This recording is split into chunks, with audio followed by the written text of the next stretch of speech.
Bangla one টিভির সকল দর্শককে জানাই সাদর স্বাগতম। আমি মৃদুলকান্তি সরকার।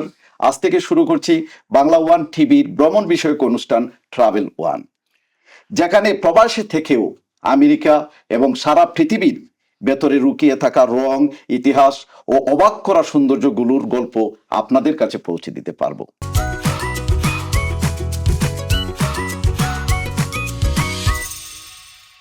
আজ আমাদের সাথে যুক্ত হয়েছেন মিশিগানের বিশিষ্ট বাচিক শিল্পী ও ভ্রমণ পিপাসু অনন্ত সাইদ ভাই, যিনি একেবারে একজন সফল কর্পোরেট ব্যক্তিত্ব, সাংস্কৃতিক কর্মী, সংবাদকর্মী, ক্রীড়া সংগঠক এবং একজন সফল আবৃত্তিকার। পাশাপাশি তিনি প্রচুর ভ্রমণ করেন, হ্যাঁ, আনন্দ নিয়ে ভ্রমণ করেন। তাই উনার অভিজ্ঞতা, উনার দৃষ্টিভঙ্গি আমাদের আজকের পর্বকে করে তুলবে আরো সমৃদ্ধ, আরো প্রাণবন্ত। আর আমাদের আজকের এই সফরের প্রথম গন্তব্য মেকিনাক আইল্যান্ড, একটি দ্বীপ, কিন্তু যেন পুরো একটি সময়কে পিছনে ফেলে যাওয়া এক জাদুময় পৃথিবী। মিশিগান হ্রদের ঠিক মাঝখানে অবস্থিত এই ছোট্ট দ্বীপে কোনো গাড়ি চলে না। ঠিকই শুনেছেন, কোনো গাড়ি এই দ্বীপে চলে না। সেখানের রাস্তায় শব্দ হয় শুধু গুড়ার খুরে ঠক ঠক, সাইকেলের বেল আর হাওয়ার মৃদু শব্দ। দ্বীপে পা রাখলেই মনে হবে 18 শতকের কোনো ছবির ভিতরে আপনি ঢুকে গেছেন। আজকের পর্বে আমরা সেই জাদুর দ্বীপের পথে হাঁটবো, জানবো এর ইতিহাস আর অনুভব করবো এর সৌন্দর্য আপনাদের সাথে। অনন্ত সাইদ ভাই, প্রথমেই আপনাকে ট্রাভেল ওয়ানের পক্ষ থেকে আন্তরিক স্বাগতম। আপনার অতি ব্যস্ততার মধ্য থেকে আমাদের জন্য মূল্যবান সময় বের করেছেন, এই জন্য আমরা সত্যি আপনার প্রতি কৃতজ্ঞ। আমি অল্প সময়ে যতটুকু পেরেছি দর্শকদের সামনে আপনার পরিচয় তুলে ধরেছি, তবে আপনার বহুমুখী কাজ, অভিজ্ঞতা ও ভ্রমণ অনুরাগ কয়েকটি লাইনে বলা আসলেই সম্ভব নয়। তাই আমি চাই আপনি নিজেই আপনার পরিচয়ের বাকি অংশটুকু দর্শকদের শোনাবেন আর সঙ্গে জানাবেন ভ্রমণ আপনাকে ঠিক কতটুকু অনুপ্রাণিত করে। ধন্যবাদ মৃদুলকান্তি। ভ্রমণ আসলে এটা সবাইকে বলা হয় যে যখন কোনো সুযোগ পাবেন, কোন একটা নতুন দেশ, নতুন একটা জায়গা দেখুন। এমনকি এমন হতে পারে যে আপনার নানা বাড়িতে যাচ্ছেন, দাদা বাড়িতে যাচ্ছেন, এটাও একটা ভ্রমণ। এটা থেকে অনেক কিছু শেখা যায়, বিভিন্ন ধর্ম, বিভিন্ন জাতি, বিভিন্ন খাবার, বিভিন্ন পোশাক, এইসব জানা যায়। সো সেক্ষেত্রে ভ্রমণ আসলেই খুবই জরুরি। কোথায় যাচ্ছেন সেটার চেয়েও বড় জরুরি আপনি সেখানে যে আপনি কিভাবে উপভোগ করছেন, সময়টা উপভোগ করা খুব জরুরি। জীবন একটাই, তো জীবনকে উপভোগ করতে হলে আপনাকে ভ্রমণ করতে হবে। ধন্যবাদ। আচ্ছা, প্রথম যখন আপনি মেকিনাক আইল্যান্ডে গিয়েছিলেন তখন আপনার অনুভূতিটা কেমন ছিল? মিশিগানে আমি এসেছিলাম পড়াশোনা করার জন্য। পড়াশোনা করার ফাঁকে প্রথমবার আমি যখন যাই তখন আমার নতুন একটা গাড়ি কিনি। এটা দিয়ে মেকিনা আইল্যান্ড 4 ঘন্টা 4.5 ঘন্টার একটা পথ, অনেক দূরের একটা পথ। আমি কিভাবে যাব, অনেক একটা এক্সাইটেশন ছিল। সো তারপরে যখন আমি ওখানে গেলাম, মজার ব্যাপার হচ্ছে যাওয়ার আগে আমি পড়াশোনার জন্য মেকিনা আইল্যান্ডের উপর একটা গবেষণা রিসার্চ আমি বিশ্ববিদ্যালয়ে জমা দেই। সেই সময় এই যাওয়ার জন্য আমাকে উৎসাহিত করেছে সেই গবেষণা, যেখানে আপনি যেটা বললেন যে মিশিগানের একটা অসাধারণ একটা জায়গা, যেখানে একটা দ্বীপ। আপনারা জানেন হয়তো বা যে মিশিগানকে বলা হয় মোটর নগরী, মোটর সিটি, যেখান থেকে অনেক বড় সব গাড়ি কোম্পানিগুলোর উৎপত্তি। আমেরিকান গাড়ি কোম্পানিগুলো, ফোর্ডের মতো গাড়ি কোম্পানি, যেখানে প্রথম কনভেয়ার বেল্ট আবিষ্কার হয়, যেটা এখন অনেক ইন্ডাস্ট্রিয়াল কাজে ব্যবহৃত হয়। তো সেই জায়গায় একটা দ্বীপ যেখানে এখনো পর্যন্ত মোটর চালিত কোনো যানবাহন নাই। তো এইটা আমাকে খুব নাড়া দেয়। আমি যখন ওখানে প্রথম যাই, দ্যাট ওয়াজ মোস্ট এক্সাইটিং। এবং ম্যাকিনো মেইনল্যান্ড থেকে যে যাওয়ার যে দূরত্ব, এরপরে ওখানে পৌঁছার পরে যেটা আপনি বললেন, ঘোড়ার খুরের শব্দ, সারা পৃথিবী থেকে বিভিন্ন দেশ থেকে মানুষজন এসছে। একটা ওখানে ট্রিপে আমি যখন গেলাম, কথা হচ্ছিল সেখানে ফ্রান্স থেকে লোক এসছে, আমেরিকার বিভিন্ন রাজ্য থেকে লোক এসছে দেখার জন্য। It was different, it was really different. Small দ্বীপ, একটা ছোট্ট একটা দ্বীপ, লেক মিশিগান এবং লেক হিউরনের ঠিক মাঝামাঝি সংযোগস্থলে। এবং এর একটা ঐতিহাসিক একটা তাৎপর্য রয়েছে। আমরা হয়তোবা ধীরে ধীরে আমরা আসলে আসবো। আপনি ওই যে কথাটা বললেন যে ওইখানে যে গাড়ি চলে না, যেটা আসলে মনে হয় যে আহ, অনেক আগে থেকেই এখানে প্রথম থেকেই হয়তো বা গাড়ি চলে না কোনোদিনই সেখানে। আমি সেখানে একটা গাড়ি দেখেছিলাম, সেটি হচ্ছে একটি অ্যাম্বুলেন্স। সেই একটি গাড়ি আমি শুনেছিলাম যে একটি অ্যাম্বুলেন্সই ওই গাড়ি, ওই দ্বীপে একমাত্র গাড়ি। আচ্ছা, আমি পরবর্তী প্রশ্নে যাচ্ছি। দ্বীপের চারপাশে একটি রাস্তা রয়েছে, আপনি হয়তো বা দেখেছেন, যেটা 8.2 মাইল। আমি নিজে কিন্তু এই রাস্তাটা সাইকেল দিয়ে পরিভ্রমণ করেছি, একবার না আমি কয়েকবারই করেছি। তো আপনি কি এই সাইকেল দিয়ে এই রাস্তাটার পরিভ্রমণ করেছিলেন শুরু থেকে শেষ পর্যন্ত? হ্যাঁ, সো সাইকেল দিয়ে এটা একটা এক্সাইটিং। আমরা উপরে না উঠতে যে পুরা সাইকেলটা যে 8 মাইল, 8.2 মাইল। হ্যাঁ 8 মাইলের যে একটা, আমরা দুই বন্ধু, আমরা ফ্যামিলি বাচ্চা ওদেরকে রেখে আমরা দুইজন রওনা দিলাম, আমাদের ছোট ছোট বাচ্চা ছিল সাথে। তো তারা অন্য কিছু এনজয় করছিল, ওখানে বিচ আছে, নৌকা আছে, ওখানে এনজয় করছিল। আমরা দুইটা সাইকেল নিয়ে রওনা দিলাম।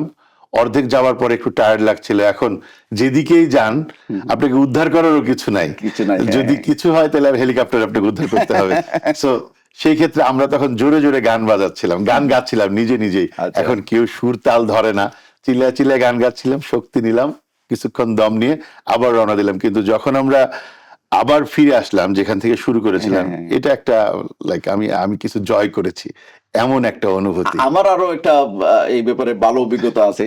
সেম আপনি যেটা বলছিলেন, আমি করছি কি যে আমি হাতে নিয়েছি একটা গিম্বল, ভিডিও করব, আর পিছনে দুইজন বাচ্চা, ওই যে পাওয়া যায়, ওয়াগন 3 পাওয়া চাকা, যায় না, 3 চাকা না, আমার আচ্ছা, সাইকেলটা ওয়াগন। 2 চাকার ছিল, পিছনে আমার দুইজন বাচ্চা ছিল। আর হাতে মানে এক হাত দিয়ে আমি 8.2 মাইল চালাইছি। একটা সময় মনে হয়েছিল, মনে হয় আমি পারবো না, কিন্তু আমার ফিরে আসার কোনো রাস্তা ছিল না, আমি কি করব, এখানে তো কোনো গাড়িও না নাই বা নাই। যাই হোক, আমি সেটা সম্পন্ন করেছি, আমি আরো কয়েকবার সম্পন্ন করেছি। ওইটা আমার সবচেয়ে বেশি সুমধুর স্মৃতি, কারণ মনে হয়েছিল আমি পারবো না, কিন্তু শেষ পর্যন্ত আমি পেরেছি।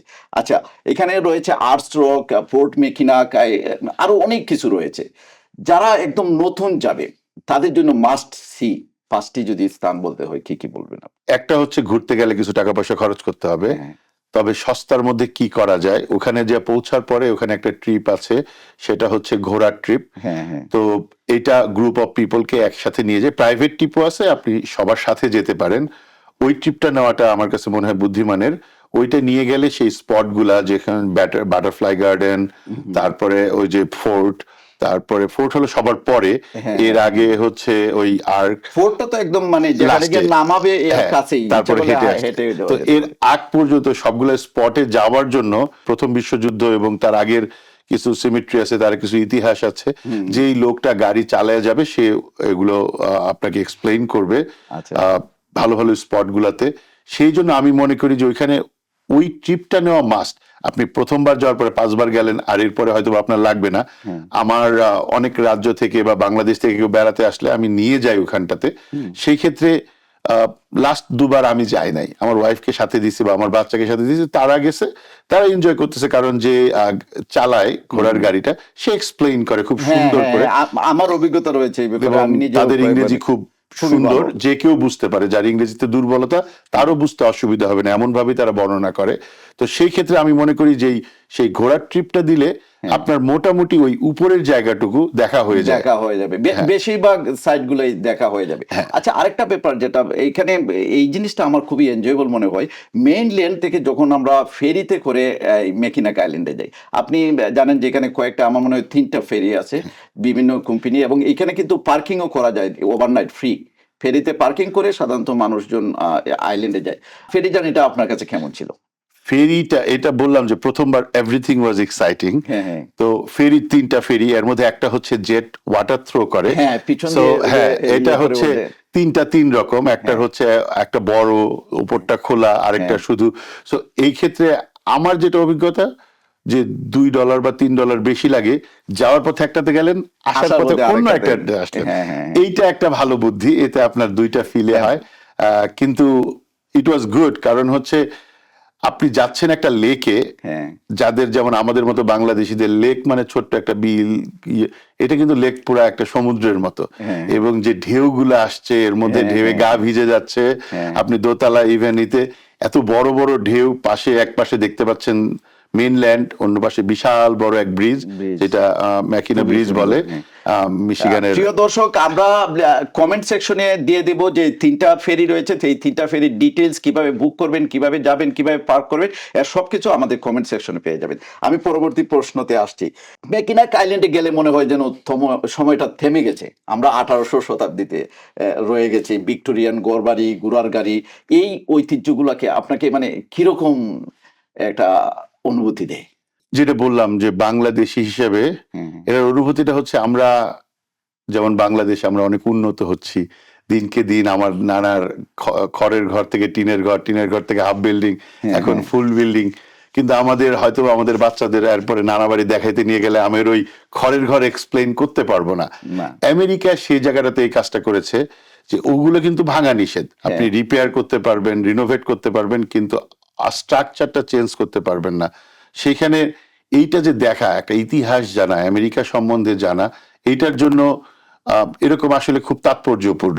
আমি মনে করি একটা দ্বীপে গেলেন, একটা দেশ সম্বন্ধে জেনে আসলেন, একটা দেশের ইতিহাস সম্বন্ধে হ্যাঁ, আপনি জানলেন। যে কথাটা বলছেন, আসলেই এইখানে একটা চার্চ রয়েছে, সম্ভবত এটাই মিশিগানের সবচেয়ে প্রাচীন চার্চ, ফোর্ট মেকিনাকের ঠিক নিচে। আপনি দেখছেন কিনা জানেন না, এটা হচ্ছে মূল পাতার তৈরি করা, এবং ঠিক ওই রকম ভাবেই এখন পর্যন্ত ওই পাতা দিয়েই তৈরি রয়েছে। আপনি কি এটা হ্যাঁ, দেখেছেন? আমি ওর ভেতরে এই গেলাম। যে আপনি একটু আগে বললেন যে আমেরিকাতে এই জিনিসটা হয়, তাদের প্রাচীন সম্পদগুলো ওরা ঠিক ওইভাবে রেখে দেয়, বছরের পর বছর, যুগের পর যুগ, এবং এগুলা দেখে আমরা পুলকিত হই। আমি পরবর্তী প্রশ্নতে যাব। আমাদের পরবর্তী প্রশ্নটা হচ্ছে যে যদি কেউ পরিবার নিয়ে যায় বাচ্চা কাচ্চার সাথে, 3টা মাস্ট সি, 3টা প্লেস, এই 3টা প্লেস অন্তত হ্যাঁ, দেখবে, কোন 3টা আপনি suggest যেটা করবেন? হচ্ছে যে আপনি হেঁটে কি কি যেতে পারবেন। হ্যাঁ। ঘোড়ার গাড়িতে গেলে অধিকাংশ ওরা দেখাবে, তারপরেও আহ, যেটা হচ্ছে হোটেল গ্র্যান্ড হোটেলের সামনেরটা, অ্যামেজিং নাইস।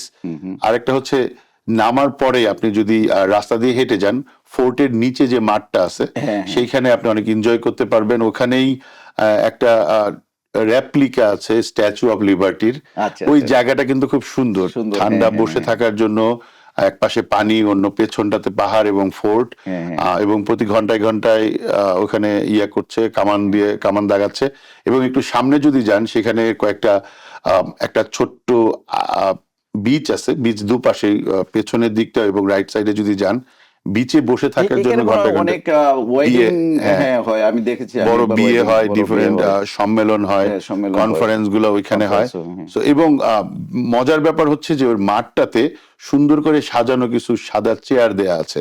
তো আপনাকে কোনো পে করতে হবে না, কাউকে কিছু অনুমতি নিতে হবে না। যদি খালি থাকে আপনি বসবেন, ঘন্টার পর ঘন্টা বসে থাকেন, ও, কেউ আচ্ছা। আপনাকে বিরক্ত করবে না, কেউ বাদাম বেচতে চাবে না ওখানে গিয়ে। আচ্ছা, খুবই সুন্দর। আসলে অনেক তথ্য পাচ্ছি আপনার কাছ থেকে, আমি নিজেও এগুলো জানতাম না। মেকিনাক আইল্যান্ডের ফাজ খুবই বিখ্যাত। আমি খাবারের প্রশ্নে আসতেছি, আমরা বাঙালি, আমরা ভোজন রসিক ডেফিনেটলি, কিন্তু আমরা যারা বাঙালি তাদের জন্য কি ওইখানে কোনো খাবারের ব্যবস্থা আছে, বা ইন্ডিয়ান ফুড বা এর কাছাকাছি আমাদের সাবকন্টিনেন্টাল ফুড আমার জানা মতে ফাজ, যেটা চকলেট বা হ্যাঁ, চকলেট জাতীয়, এটার দোকান আছে বেশ কয়েকটা। এটার মোমো একটা গন্ধ, হ্যাঁ, একটা ঘোড়ার গন্ধ, আর হচ্ছে ফাজের ফাজের গন্ধ। গন্ধ, হ্যাঁ, এছাড়া আর কিছু নাই ওখানে। আমার জানা মতে যে একটা দুটা রেস্টুরেন্ট আছে, এবং সেটাতে ঢুকে ফ্যামিলি নিয়ে বসে খাওয়া খুব কঠিন, কারণ প্রচুর ভিড় থাকে। হ্যাঁ, তো আমিও ওইখানে সেটা ছোট বাচ্চা নিয়ে গেলে আপনি বিরক্তের কারণ হবেন বা অন্যের বিরক্তের কারণ হবেন। আবার হচ্ছে ওইখানে পিজার দোকান আছে একটা বা দুটো, অনেকেই পিজা অর্ডার দিয়ে নিয়ে ওই মাঠে যেয়ে মাঠে খায়। যেয়ে খায়। তো সেক্ষেত্রে আমি দেখেছি যারা ছোট ফ্যামিলি নিয়ে যায়, ওরা খাবার রান্না করে নিয়ে যায়, খাবার রান্না করে ব্যাগে করে নিয়ে যাওয়া, এবং সেটাই আমার মনে হয় যে ফ্যামিলি পিকনিকের মতো। তাছাড়া ইন্ডিয়ান কোনো খাবার ওখানে আপনাকে, মেইনল্যান্ডে মনে হয় আছে, মেইনল্যান্ডে অনেক দোকান, অনেক mainland- অপশন। তো বেশিরভাগ মানুষই তো, যে এই দ্বীপে যারা যায়, তা বেশিরভাগ মানুষই তো মেইনল্যান্ড থেকে সকালে গিয়ে আবার রাতে ব্যাক করে। হ্যাঁ। দুপুরের ফুডটা একটু আসলে ওই হার্ড, পিজা বা পিজা বা বার্গার খেতে হয়। নিতে হবে। ওখানে গ্রোসারি স্টোর আছে, আপনি গ্রোসারি কিনতে পারেন, একটা চিপস বা কোক কিনে, বা ব্রেড আছে, সবই গ্রোসারি দোকান আছে। একটু দাম বেশি, সামান্য একটু বেশি। দ্বীপে প্রচুর ফাজ আছে, মানুষ তো ফাজ, মেকিনাক আইল্যান্ডের ফাজ তো ওয়ার্ল্ড ফেমাস, সবাই তো এগুলোই খাবে, রাইট? ঠিক না? আচ্ছা, আরেকটা জিনিসে আমরা আসি, যেটা মেকিনাক আইল্যান্ডে হোটেল পাওয়া খুবই কঠিন। আমি অনেকবার মেকিনাক আইল্যান্ডে গেছি, সৌভাগ্যক্রমে একবার আমরা মেকিনাক আইল্যান্ডে হোটেল পেয়েছিলাম। আমি বলতেছি যে ইনসাইড আইল্যান্ড, মেইনল্যান্ডে তো প্রচুর হোটেল আছে, বেশিরভাগ মানুষই থাকে। এই ব্যাপারে আপনি যদি কিছু বলতেন, মানুষজন যদি যাওয়ার প্ল্যান করে তারা কোথায় থাকবে, মেইনল্যান্ডে নাকি এই আইল্যান্ডে? সো মিশিগানে মে মাসের আগ পর্যন্ত একটু ঠান্ডা, এপ্রিল মের মাঝামাঝি মেমোরিয়াল ডে পরে সবাই যাওয়া শুরু করে। এর আগে হোটেল ওখানে আছে, বেশ কয়েকটা হ্যাঁ, হোটেল আছে, হোটেলগুলো আছে। আপনি যদি আগে বুক করেন তাইলে পাবেন, অথবা কতদিন আগে মানে এই হোটেলগুলো 2-3 মাস আগে গেলে বুক করলে ভালো। ভালো? কিন্তু জুনের 15 তারিখ থেকে জুলাইয়ের 15 তারিখ পর্যন্ত রেট অনেক হাই। অনেক হাই। এটা এখন আপনি অঙ্ক করে দেখেন এটা ওয়ার্থ ইট কিনা। হ্যাঁ। বাট যদি আপনার বিশেষ দিনে আপনার 10তম বিবাহ বার্ষিকী আপনার ওয়াইফ নিয়ে থাকবেন, that is obviously one of the worth it. এখানে আপনার গ্র্যান্ড হোটেল যেটা আছে 400 রুম, 400 ভাবে decorated, not one single room is not same as the next room. এটা একটা বৈশিষ্ট্য ওইখানের হোটেলের, কিন্তু আপনাকে একটু আগে বুক করতে হবে, এগুলো বুক হয়ে যায়। হ্যাঁ। আর পাশের যে ছোট হোটেলগুলো আছে, এয়ারবিএনবি আছে কয়েকটা, বাট সবগুলাই হট কেক আপনার ওই জুন জুলাই টাইমের। এর আগে যদি যান আপনি হয়তো বা পাবেন সাশ্রয়ী মূল্যে। অনেকবার মেকিনা আইল্যান্ড বা মেকিনাক আইল্যান্ডে ড্রাইভ করেছি ডিট্রয়েট থেকে যে আমরা ড্রাইভ করে মেকিনাক সিটি পর্যন্ত যাই, এর সৌন্দর্যটা যদি আপনি একটু বর্ণনা করতেন আমাদের সাথে। ধন্যবাদ। ডেট্রয়েট বড় সিটি। ডেট্রয়েট থেকে যখন আপনি বের হবেন, ডেট্রয়েট, তারপরে হচ্ছে ওয়ারেন বা যেদিক দিয়ে যান আপনি, ট্রয়ের পরে গেলে একটা খালি জায়গা পাবেন। ফ্লিন্টের পরে কিন্তু পুরোপুরি খালি, দুপাশটা অনেক সুন্দর। আমি বললাম যে সবাই যায় তখন সামার সময়ে, মে থেকে সেপ্টেম্বর পর্যন্ত, দুই পাশে চিরসবুজ অথবা রঙিন পাতা, এবং পুরোটা রাস্তা হচ্ছে যেহেতু শূন্য বলা যাবে না, কিছু বাড়িঘর আছে কিন্তু অসাধারণ সুন্দর, এবং রাস্তা 4 লেনের 5 লেনের, এরপরে কোনো এক সময় যায় 3 লেন বা 2 লেন হয়ে যায়, কিন্তু পুরোটা জায়গা খুব ভালো, সবুজের তেপান্তর, আপনি যে কোনো জায়গায় থেমে ছবি তুলতে পারবেন, এত সুন্দর। আর নেচার যেটাকে বলে ভার্জিন নেচার, এখনো অন্য কোনো ছোঁয়া নাই, সেটা আপনি পাবেন ওখানটায়। বিশেষ করে ফল সিজনে আমি নিজে একবার গিয়েছিলাম, এটা অসম্ভব সুন্দর হয়। হলুদ, কমলা, লাল রঙের এক যেন মনে হয় যেন একটা ক্যানভাস কেউ কোনো এক শিল্পী এঁকে রাখছে। এইটা আপনার কাছে কেমন মনে হয়? যেটা বললাম, ফল কালার, একে হচ্ছে ফসল কাটার, আপনি রাস্তার পাশে দেখতে পারবেন যে ভুট্টা বা গম কেটে তার যে খড়গুলা সুন্দর করে গুছিয়ে গোল গোল করে, মানে যত দূর চোখ যাচ্ছে আপনি দেখতে পাচ্ছেন একটা হলুদাভ আভা, যেটা মানুষ এখন ছবিতে এডিট করে নিয়ে আসতে হয়, ন্যাচারালি আপনি দেখতে পারেন, আপনার চোখ জুড়িয়ে যাবে। এবং ফল, গাছের পাতা, মিশিগান কিন্তু ফল কালারের জন্য বিখ্যাত। সো এটা চোখ জুড়ানো। আমারও বলতেছি যে আপনি 4 ঘন্টার জার্নি, যে কোনো সময় একটু থামলেন, যেখানে থাকবেন সেখানেই একটা ছবি তোলার জায়গা। আপনি যে বললেন যে জনমানব শূন্য রাস্তা, এখানে অনেক সময় আমি নিজেও দেখেছি যে এক্সিট পাওয়া যায় না, 30 মাইল 35 মাইল জায়গা কোনো এক্সিট নাই। তাহলে কি যারা এখানে যাবে বা ড্রাইভ করবে তাদেরকে এই বিষয়টা মাথায় রাখতে হবে যাতে তার গ্যাস ট্যাঙ্ক সবসময় ফুল থাকে? গাড়িতে 60-70 মাইল বা বেশি এমনিতেই যায়, তো বড় বড় শহরগুলো হচ্ছে অনেক গ্যাপে গ্যাপে, সেই জন্য আপনি এক্সিট নিয়ে কোথায় যাবেন, ওখানে আসলে জঙ্গল দুপাশটায় বা ক্ষেত। তো সেই ক্ষেত্রে আপনি বে সিটির একটা বড় ব্রিজ আছে, এটা পার হওয়ার পরে দেখবেন তেলের ট্যাঙ্কি যদি হাফ থাকে, ইটস ওকে, আপনি এরপরে গ্রেলিং, গেলর্ড, এরকম যার দু একটা শহর আছে, এগুলোতে আপনি যে তেল নিতে পারবেন। কিন্তু আমার মনে হয় না তেল কোনো প্রবলেম, তবে প্রবলেম হলো একটা, যেটা আসলে বলা দরকার, দর্শকদেরও বলা দরকার, এই যে খালি জায়গাটা আপনি যাচ্ছেন, এইখানটাতে যখন আপনি খালি রাস্তার মধ্যে গাড়ি টানতেছেন, তখন শরীরে একটা দম চলে আসে, আপনি একটু জোরে চালাবেন, কিন্তু অনেকগুলো পুলিশ ট্র্যাপ আছে ওখানে, জঙ্গলের মধ্যে পুলিশ খুব মেরে বসে থাকে আপনাকে স্পিডিং টিকেট দেওয়ার জন্য। আপনারা জেনে আশ্চর্য হবেন যে সারা আমেরিকাতে highest road speed normally 70 mile per hour, ওখানটাতে 75 মাইল পার আওয়ার। সো আপনি স্পিড আপ করবেন 70, আমাদের একটা অভ্যাস আছে 70-80 পর্যন্ত ওকে, ওইখানে যাওয়ার 70 থেকে 85 গেলে আপনি ধরা খাবেন। তো এই ক্ষেত্রে তখন আপনার পুরো জার্নিটা, মধুর জার্নিটা মন খারাপ হয়ে যাবে। তো এই ক্ষেত্রে এইটাই বললাম যে এটা একটা তেলের চেয়ে বেশি হচ্ছে যে আপনার পুলিশ ট্র্যাপ। সো তেলটা ব্যাপার না, তেল আপনাকে অবশ্যই ভ্রমণে গেলে প্রথম বুদ্ধি হচ্ছে যখনই হাফ ট্যাঙ্ক হবে সুযোগ পেলে তেল নিবেন, চোখে একটু পানি দিবেন, যেন ঘুম ঘুম ঝিম না আসে, যেন আপনার আনন্দ জার্নি যেন খারাপ না হয়। আমার কয়েকবার অভিজ্ঞতা হয়েছে, আমি ওই এলাকাগুলোতে থেমেছি যেগুলো ওই যে রিমোট এরিয়া, এগুলো অনেকটা গ্রামের মতো, কান্ট্রি সাইড, এবং ওদের ব্যবহার খুবই ভালো, মানে অত্যধিক ভালো। আমি জানি না আপনি কখনো এই অভিজ্ঞতার সম্মুখীন হয়েছে কিনা। কেউ চাইলে কিন্তু এই যে ছোট ছোট শহরগুলা বা গ্রামগুলা আছে, শহর না গ্রাম বলেই ভালো, এগুলাতে থামতে পারে, ওদের ব্যবহার খুবই ভালো, আমার নিজের অভিজ্ঞতা আছে। আমি রসকমন নামে একটা সিটি আছে মনে হয়, হ্যাঁ, হ্যাঁ, ওটাতে গেলাম, একটা ছোট্ট একটা রেস্টুরেন্ট, হ্যাঁ, হ্যাঁ, হাজবেন্ড ওয়াইফ দুজন চালান রেস্টুরেন্টটা, এবং মনে হচ্ছে হাজবেন্ড ওয়াইফ মনে হয় খাবারের মেনু অর্ডার নিয়ে গেলেন, হাজবেন্ড দিয়ে গেলেন। ওদের যে ব্যবহার, মনে হচ্ছে আমি তার বাসায় দাওয়াত খেতে হ্যাঁ, গিয়েছি, হ্যাঁ, তারা এইটাই দাওয়াত বলতে খেয়েছে। চাইছিলাম ইজ আমি। নট লাইক 2 টাকা 1 টাকা দাম কত, হ্যাঁ, হ্যাঁ, এমন ভাবে যে উনি আপনাকে খাওয়াতে পেরে গর্বিত, হ্যাঁ। আর আমরা খাচ্ছি হলে মনে হয় দাওয়াত খেতে গেছি, আমরা অনেক খাবার কিনে খাচ্ছি এমন না এইখানে আসলে। গেলে এই যে আত্মীয়তাটা পাওয়া যায়, এটা আমি আমেরিকার আর কোথাও দেখি নাই, বা আমাদের দেশে হয়তো বা আছে। এটা এইখানে আমি পেয়েছি। আচ্ছা, যাই হোক, আমরা পরবর্তী আরো অনেক কিছু জানার আছে আপনার থেকে। মেকিনাক আইল্যান্ডে ঘোড়ার গাড়ির ট্যাক্সি একটা খুব জনপ্রিয় জিনিস। তো আমি ওই যে একটি জায়গার কথা আপনি বলছিলেন যেখানে ওয়েডিংটা হয়, ওই পার্টে আমার একটা অভিজ্ঞতা হয়েছে। আমি আরেকজনের সাথে, আমার একজন বন্ধুর সাথে গিয়েছিলাম। তো ও একবার ট্যাক্সির জন্য ফোন দিছে, ফোন বা অ্যাপস দুইটা থেকে একটা, আমি ঠিক মানে শিওর না, বেশ কয়েক বছর আগে মনে হয় অ্যাপস ইউজ করছে বা ফোন দিছে। তখন ট্যাক্সি আসছে, ঘোড়ার গাড়ি, ছোট্ট একটা ঘোড়ার গাড়ি, মানে ওইখানে ট্যাক্সিটা হচ্ছে ঘোড়ার গাড়ি। এইটা আপনি কিভাবে বর্ণনা করবেন?